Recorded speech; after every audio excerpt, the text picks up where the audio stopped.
নমস্কার, মিতার আদুরে রান্নাঘরে সকলকে জানাই স্বাগতম। আজ আমি রান্না করে দেখাচ্ছি চিংড়ি কাঁচকলার যুগলবন্দি। এর জন্য আমার লাগছে চিংড়ি মাছ নুন হলুদ মাখানো, টুকরো করে কাটা কাঁচকলা, নুন হলুদ জিরে গুঁড়ো লঙ্কার গুঁড়ো, সর্ষের তেল, সাদা তেল, ময়দা,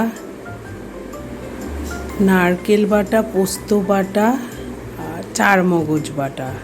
প্রথমে কাঁচকলার টুকরোগুলো নিয়ে তার মধ্যে নুন হলুদ লঙ্কা গুঁড়ো ও ময়দা মিশিয়ে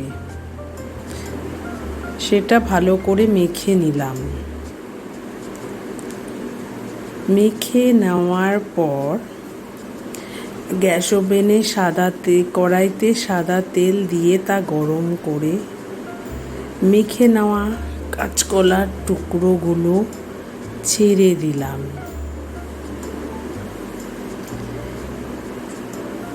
ছেড়ে দেওয়ার পর কিছুক্ষণ এপিট ওপিট করে লাল লাল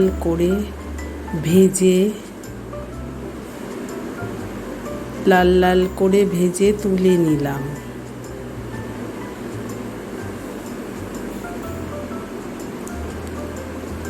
তারপর কড়াইতে সর্ষের তেল দিয়ে সেটা গরম করে নুন হলুদ মাখা চিংড়ি মাছগুলো ভেজে নিয়ে তার মধ্যে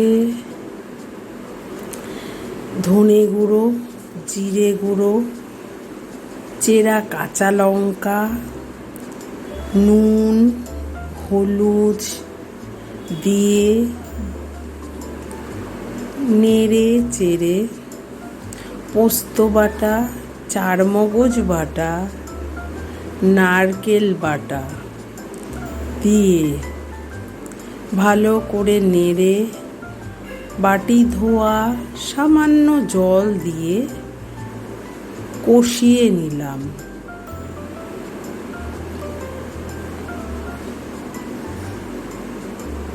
কিছুক্ষণ কষিয়ে নেওয়ার পর ভাজা কাঁচকলার টুকরোগুলো তার মধ্যে ছেড়ে দিলাম।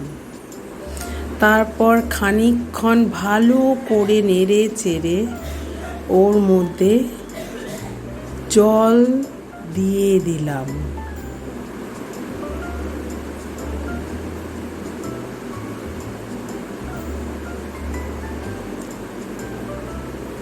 জল দিয়ে ভালো করে নেড়ে একটা ঢাকনা দিয়ে সেদ্ধ হতে দিলাম। কিছুক্ষণ পর ঢাকনা খুলে সামান্য চিনি যোগ করে নেড়ে চেড়ে তৈরি হয়ে গেল আমার চিংড়ি কাঁচকলার যুগলবন্দি। আপনাদের যদি আমার রান্নাটি ভালো লাগে তবে আমার চ্যানেলটিকে সাবস্ক্রাইব করবেন এবং আমার ভিডিওটিকে লাইক শেয়ার ও কমেন্ট দেবেন। আজ তবে আসি, আবার আসবো একটি নতুন রান্না নিয়ে। Thank you.